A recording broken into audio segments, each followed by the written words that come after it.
মুসলমান ভাইরা আমার, আল্লাহ পাক রব্বুল আলামিন এই বান্দাকে কোরআনের মহব্বতের কারণে জমিনের মধ্যে লাশ যেতে দেরি হয়, কবর যেতে দেরি হয়, কিন্তু আল্লাহ পাক রব্বুল আলামিন বান্দাকে জান্নাত দিতে দেরি করে নাই। এই কারণে কোরআনের সঙ্গে তাআল্লুক যাদের আছে এরা জমিনেও সম্মানী, আখিরাতেও সম্মানী। কোরআনটা তেলাওয়াত করবেন তিনটা ফায়দার জন্য। এক নম্বর ফায়দা, কোরআন যদি কেউ মহব্বত করে তেলাওয়াত করে, কোরআন আজকে সমাজে অসংখ্য মুমিনরা আছে, মুসলমানরা আছে যারা মুসলমান দাবি করে কিন্তু কোরআন পড়তে জানে না। আফসোস, ইংরেজি জানলেন, খবরের পাতার খোঁজ রাখলেন, আপনি ইঞ্জিনিয়ারিং জানলেন, ডাক্তার হইলেন, বিশাল বড় বড় শিক্ষিত হইলেন, একটা হাফেজে কোরআনকে আপনার নজরে ছোট মনে হয়। মনে রাখবেন, আপনি বড় শিক্ষিত হইতে পারেন, জমিনের মানুষ আপনাকে স্কলারশিপ দিয়ে বিদেশে নিয়ে যেতে পারে, কিন্তু আপনার জন্য জান্নাতের ফেরেশতারা, রহমতের ফেরেশতারা পায়ের নিচে আপনার জন্য নূরের পাখনা বিছায় না। কিন্তু যেই ছোট ছোট বাচ্চারা সকালবেলা ঘুম থেকে, যেই বাচ্চার 11টায় ওঠার কথা, এই বাচ্চাটা রাত 3টার দিকে উঠে আপনার জন্য হেদায়েতের দোয়া করে। এই বাচ্চাটা নিজের হাতে খাইতে পারে না, কিন্তু এখানে মাদ্রাসায় তার নিজের হাতে খায়। যেই বাচ্চাটা বাসায় গেলে মশারি নিজে টানায় না, মা টানায় দেয়। যেই বাচ্চাটা নিজে লুঙ্গি বাঁধতে পারে না, বাবা লুঙ্গি বেঁধে দেয়। এই বাচ্চাটা শুধুমাত্র আল্লাহর কোরআনের মহব্বতে মাদ্রাসায় 24টা ঘন্টা পড়ে থাকে। মনে রাখবেন, আমি তো মনে করি আবু হুরায়রা এই জামানায় নাই, কিন্তু এই ছোট ছোট বাচ্চা সবগুলো এই জামানার এক একটা আবু হুরায়রা। আবু হুরায়রা রাদিয়াল্লাহু তাআলা মসজিদে নববীর গেটে বসে থাকতেন, শুয়ে থাকতেন, পিটানি খাইতেন, মানুষের জুতার আঘাতও খাইতেন। মনে করতো যে এটার মনে হয় মির্গি বেরাম ধরছে, কিন্তু না, দিন শিখার জন্য আবু হুরায়রা এটা করতেন। আজকে সমাজের ছোট ছোট বাচ্চা ছেলেমেয়েরা যারা মাদ্রাসায় পড়ে থাকে, এরা মদিনাওয়ালার নবীর আসহাবে সুফার বর্তমান সাহাবী, ঠিক কিনা জোরে বলেন? আপনি এদেরকে ছোট চোখে দেখতে পারেন, কিন্তু আল্লাহর কাছে এদের সম্মান সমস্ত দুনিয়ার মানুষের চাইতে বেশি। এই জন্য বলে যাই, কোরআন শরীফ পড়া শিখবেন। হ্যাঁ, আপনি যেখানে থাকেন, আপনি যদি হাফেজে কোরআন না হন, আপনি বাইরে আছেন, আপনি অন্য চাকরি করেন, আপনি অন্য কোনো কিছু করেন, কোনো সমস্যা নাই, কিন্তু আপনার জন্য কোরআন শিক্ষা করা ফরজ। কতটুকু? যতটুকু শিখলে দিনের পথে চলা যায়, ততটুকু শিক্ষা করা। এই জন্য বলে যাই, দেখেন, কোরআন শিখবেন যারা স্কুলে পড়েন, মাদ্রাসায় আসবেন, মাদ্রাসায় এসে হুজুরদেরকে বলবেন, হুজুর আমাদেরকে একটু প্রত্যেক দিন 5টা মিনিট 10টা মিনিট একটু সময় দেন। দিবে কি দিবে না? মনে হয় না, বিশ্বাস হয় না? এলাকার ইমাম সাহেবকে বলবেন যে আমাদেরকে আধা ঘন্টা সময় দেন, দেখবেন ইনশাআল্লাহ। কারণ ওলামায়ে কেরাম একদল লোক যারা স্বার্থ ছাড়া মানুষকে দিন শিখাইতে চায়। আর আপনারা আপনাদের সন্তানদেরকে স্কুলে দেন, ওখানেও টাকা ঢালেন, আবার কোচিং এর জন্যও টাকা ঢালেন। লাভ হয় কি? কোচিং এ না দিলে, কোচিং না করাইতে গেলে বাচ্চা পাস হয় না, তার মানে সব ধান্দা ওই কোচিং সেন্টারে।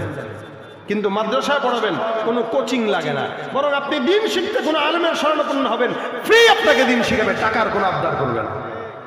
এটাই ওলামায়ে কেরামদের মহব্বত।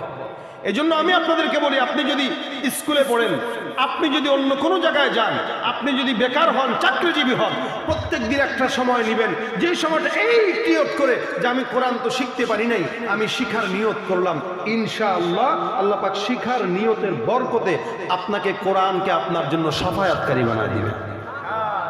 আপনি মারা যাবেন কোরআন শিখতে শিখতে, কোরআন বলবে, আল্লাহ ও নিয়ত করছিল, শিখতে পারে নাই, মাফ করে দাও না, আমি সুপারিশ করলাম।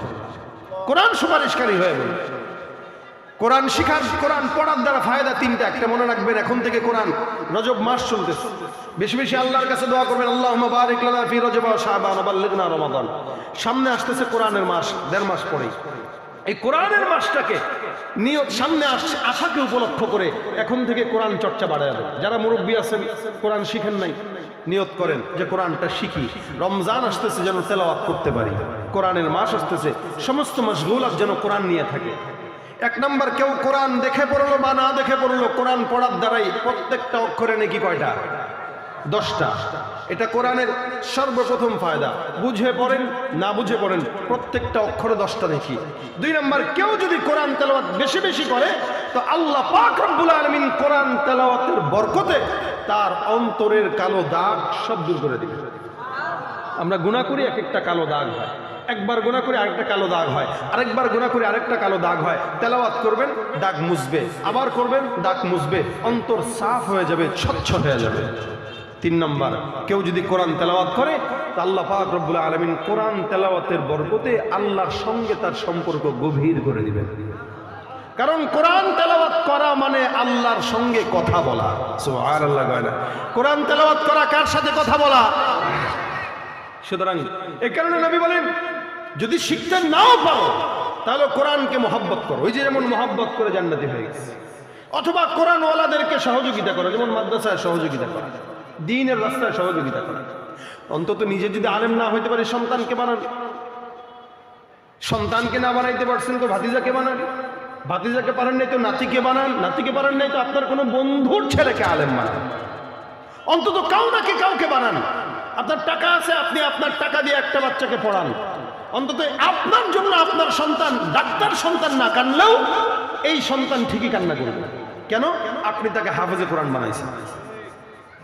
এই জন্য ভাইরা আমার নিয়ত করবেন, এই মাদ্রাসার ছাত্রী আছে, আপনার বাচ্চা পড়তে পারে নাই, আপনি এলাকায় মাদ্রাসার মোতামিম সাহেবের সাথে যোগাযোগ করে, ভাই একটা বাচ্চাকে পড়াইতে কত টাকা খরচ লাগে?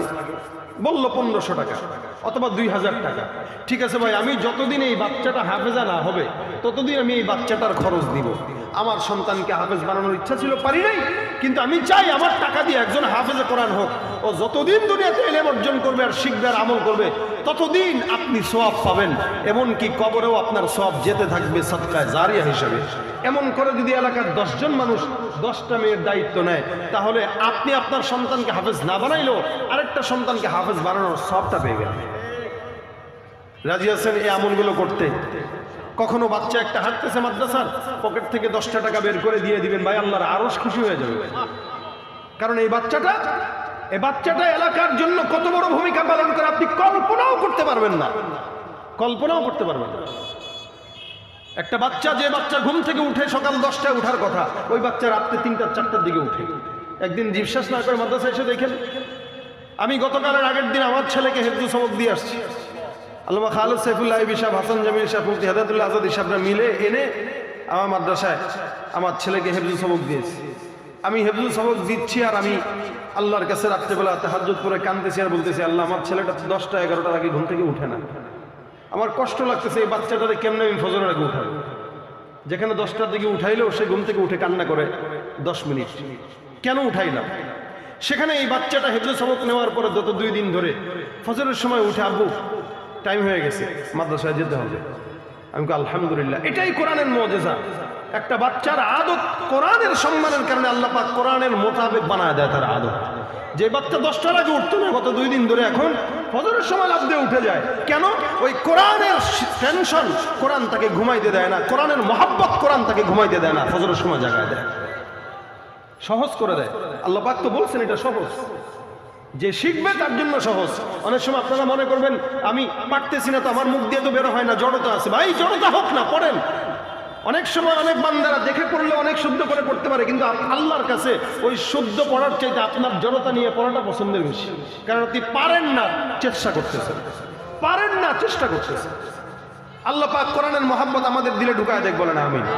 এখানে যারা আছেন, যারা সাধারণ মানুষ, স্কুলে পড়েন, কলেজে পড়েন, ভার্সিটিতে পড়েন অথবা অন্য কোনো কাজ করেন, নিয়ত করেন রজব মাসে, কোরআনের মাস সামনে আসতেছে, কারা কারা কোরআন শেখার ইচ্ছা আছে হাতটা তুলেন। কোরআন শিখবেন, নিয়ত করেন, নিয়ত করেন। নারায়ে তাকবীর। আল্লাহ তুমি আমাদেরকে কবুল করো, জোরে বলেন আমিন। প্রত্যেকেই কোরআন শিখবেন, নিয়ত করেন। এটা স্টেজে যারা আছেন, যারা কোরআন পারেন না, হাত নামান, মাদ্রাসায় যাবেন অথবা কোনো আলেমকে ঘরে ডাকবেন। ভাই আল্লাহর হস্তে, আল্লাহর হস্তে কথাটা বলে যাচ্ছি। কেন জানেন? আপনার আমল দুর্বল হইলেও কোরআন আপনাকে দুর্বল আমল দিয়েও জান্নাতে ঢুকায় দিবে। কোরআন কখনো আপনার সাথে খেয়ানত করবে না। কোরআনের মহব্বত অন্তরে রাখেন ভাই, কোরআনের মহব্বত অন্তরে ঢুকান। এই জন্য কোরআন তেলাওয়াত করার বেশি বেশি চেষ্টা করবো, আর যারা কোরআনওয়ালা এদেরকে সহযোগিতা করবো, মহব্বত করবো। আল্লাহ পাক যেন কোরআনের সঙ্গে আজীবন আমাদের জিন্দেগিটাকে জুড়ায় দেয়, বলেন আমিন। এভাবে যেন আল্লাহ পাক কোরআনের সাথে লাগায় দেয়। দিল যদি কোরআনওয়ালা দিল হয়ে যায় তো এই দিলের আর কোনো ভয় নাই। দিল যদি কোরআনের সঙ্গে মহব্বত তৈরি হয়ে যায় তো এই দিলকে কোরআন জাহান্নামে ঢোকার জন্য কোনো সুযোগ দিবে না। আল্লাহ পাক আমাদের এই এলাকার উপরে কোরআনের বরকত নাজিল করে দেখ, বলেন আমিন। এই মাদ্রাসার প্রত্যেকটা ছাত্রীকে আল্লাহ পাক কবুল করুক, শিক্ষকদেরকে আল্লাহ পাক রব্বুল আলামিন কবুল করুক, জোরে বলেন আমিন।